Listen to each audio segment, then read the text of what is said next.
आपका कोई करीबी डिप्रेशन में है, इसे पहचानने के लक्षण तो मैं आपको पहले ही बता चुकी हूं। आज बात करते हैं कि अगर कोई डिप्रेशन में है तो उसे सपोर्ट कैसे करें।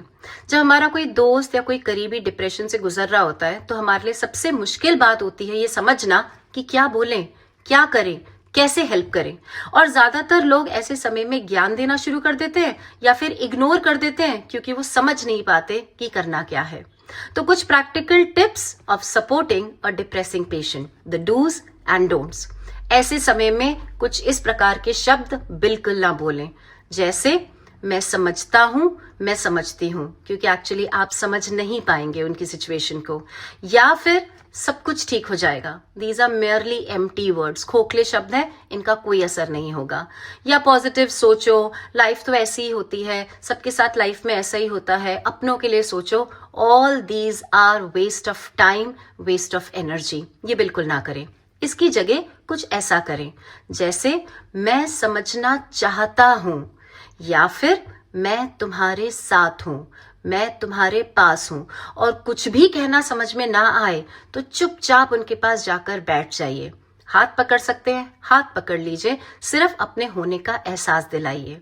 तो कुछ थेरेपीज या कुछ एक्शंस जो आप इस टाइम पर शो कर सकते हैं, उनमें से सबसे पहला यही है, the power of presence. Depression में पेशेंट्स को अकेलापन बहुत ज्यादा फील होता है, उन्हें किसी ना किसी की जरूरत होती है, पर ज्ञान की और शब्दों की बहुत ज्यादा जरूरत नहीं है। इसीलिए आप सिर्फ अपने होने का एहसास अपनी बॉडी लैंग्वेज के थ्रू उन्हें बताएं, उनके पास जाकर बैठें, चुपचाप बैठ जाएं, मोबाइल ना खोलें, सिर्फ अपने होने का एहसास दिलाएं। दूसरा, the tiffin therapy. This works magically. अपने घर से उनकी कोई भी फेवरेट डिश बनाकर ले जाइए और उनके साथ बैठकर खाने की कोशिश कीजिए। उन पर कोई प्रेशर नहीं डालना कि लो खा लो, नथिंग। सिर्फ उनके सामने वो खाने की प्लेट रख दीजिए, पानी का ग्लास रख दीजिए और उनके साथ बैठ जाइए। Let them decide whether they want to eat or not, और अगर वो खाएं तो उनका साथ निभाइए। तीसरा, ब्रेकिंग द आइस।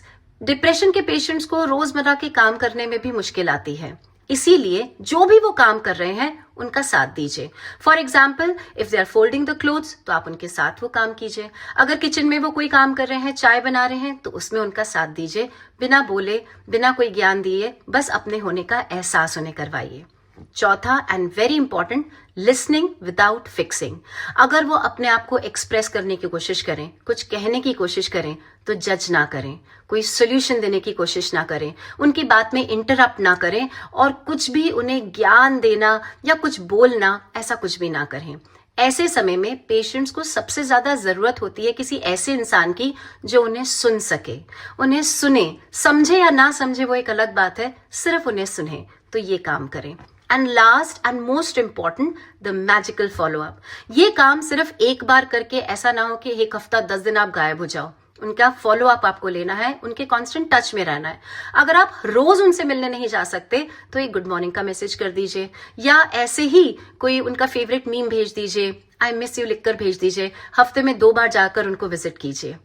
डिप्रेशन के पेशेंट्स को आपकी मदद की बहुत ज्यादा जरूरत है, खासकर जब वो आपके करीबी हैं। कोशिश करें कि इन सारे टिप्स एंड ट्रिक्स से आप उनको सपोर्ट कर सकें।